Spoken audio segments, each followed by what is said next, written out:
अस्सलाम वालेकुम वरहमतुल्लाह। दोस्तों, आज की वीडियो में हम बात करने जा रहे हैं मिर्चों की एक ख़तरनाक बीमारी जिसको रूट एंड कॉलर रॉट कहते हैं।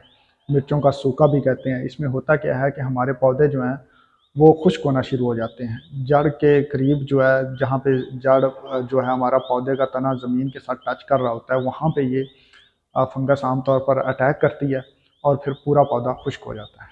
और ज़्यादातर जब हमारी फसल जो है वो फल देने के करीब आती है, ऊपर फल से भरपूर फल लगा हुआ है और नीचे से जो है वो फंगस हमलावर होती है और पूरे के पूरा पौधा खुश्क हो जाता है। और ये एक ऐसी खतरनाक बीमारी है जो कि खेत के खेत खाली कर देती है। और उस स्टेज पे खाली करती है ज़्यादातर जब हमारी जो सारी की सारी इन्वेस्टमेंट है, जब उसके ऊपर खाद पानी स्प्रे वगैरह सब कुछ लगा चुके होते हैं। अब इसको कंट्रोल करने का तरीक़ेकार क्या है?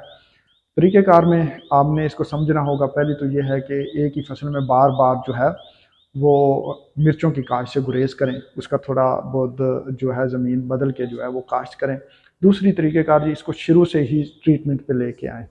केमिकल ट्रीटमेंट्स भी होते हैं लेकिन उनका असर उतना लंबा नहीं होता। आज की वीडियो में मैं जो आपको बताने लगा हूँ वो है ऑर्गेनिक कंट्रोल, बायो पेस्टिसाइड्स का इस्तेमाल, जिसमें जो बेहतरीन मेरी नज़र में है वो ट्राइकोडर्मा कैप्सूल्स हैं। ये ट्राइकोडर्मा कैप्सूल्स जो कि आपको मैं दिखा रहा हूँ, इस तरह के कैप्सूल्स होते हैं। और इनमें क्या होता है कि एक किसान दोस्त फफूंदी होती है, जो कि जो जरासीम बीमारियां पैदा करने वाली फफूंदियाँ उनको कंट्रोल करती है। उसके ये इसमें बीज होते हैं, स्पोर्स होते हैं। अब इनको इस्तेमाल कैसे कर सकते हैं? एक तो ये है कि जब आप नर्सरी जो है वो काश्त करते हैं तो उस वक्त सीड ट्रीटमेंट भी इनसे किया जा सकता है। जब आप नर्सरी जो है वो ट्रांसप्लांट कर रहे होते हैं तो भी इसका ट्रीटमेंट किया जा सकता है, उसकी जड़ों का।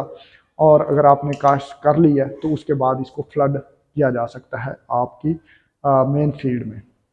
फ्लड करने का तरीक़ेकार ये है कि अगर तो आप इसको डायरेक्टली फ्लड करना चाहते हैं तो 24 घंटे पहले या 12 घंटे पहले जो है वो 10 लीटर पानी में इसके 60 कैप्सूल्स जो हैं वो खोल के डाल दें। इसमें पाउडर होता है, जो स्पोर्स होते हैं वो अगले 12 से 24 घंटे में एक्टिव हो जाते हैं। और जब आप नेक्स्ट पानी लगाते हैं तो आप उसके साथ उसको फ्लड कर दें। लेकिन एक इससे भी बेहतर तरीक़ेकार है इसको अप्लाई करने का, और उससे आपकी बचत भी हो जाती है। थोड़े कैप्सूल्स इस्तेमाल करने पड़ते हैं। वो है कि आप एक 200 लीटर का ड्रम लें, उसमें 2 किलो गुड़ डालें, महलूल बना लें और उसमें ये 30 कैप्सूल्स जो हैं वो खोल के डाल दें। 6 दिन के लिए किसी सायादार जगह पे पड़ा रहने दें। रोज़ाना एक दफ़ा उसमें डंडा हिला दें 1 मिनट के लिए, और 6 दिन के बाद आप उसको जो है अपने खेत में फ्लड कर दें।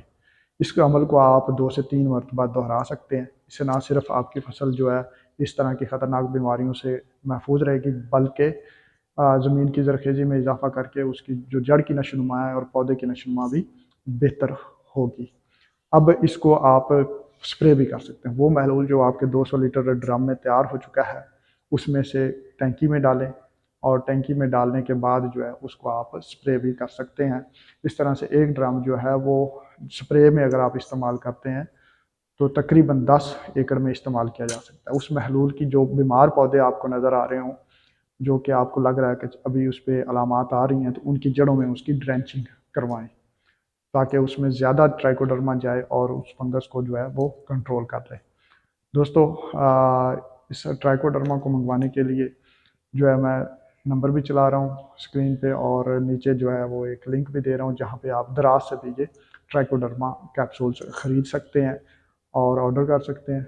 इनको इस्तेमाल करना भी आसान है, कम खर्च है और केमिकल की निस्बत बेहतर कंट्रोल देते हैं, क्योंकि केमिकल्स जब हम इस्तेमाल करते हैं तो कुछ दिन तक उनका असर रहता है और उसके बाद वो दोबारा से बीमारी फैलना शुरू हो जाती है। तो अगर आप केमिकल इस्तेमाल भी करना चाहते हैं तो जब आपके हमला हुआ है तो एक दफ़ा इस्तेमाल करें और अगले हफ्ते बाद इसको फ्लड करवाएं ताकि वो मज़ीद जो है वो फैले नहीं।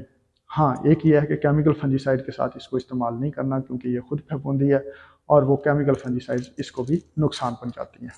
दोस्तों, अगर आपने ट्राइकोडर्मा को अपने खेत में कभी इस्तेमाल किया है तो नीचे कमेंट्स में ज़रूर अपना तजर्बा शेयर कीजिएगा, ताकि दूसरे किसानों को भी आपकी राय का पता चल सके। और सबसे इम्पोर्टेंट बात, हमने अपनी फसल का आगाज़ उशर से करना है और फसल आने पे उसमें उशर अदा भी करना है। दोस्तों, अल्लाह ताला आपकी फसलों में बरकत अता फरमाए। मिलते हैं अगली वीडियो में, तब तक अल्लाह हाफ़िज़।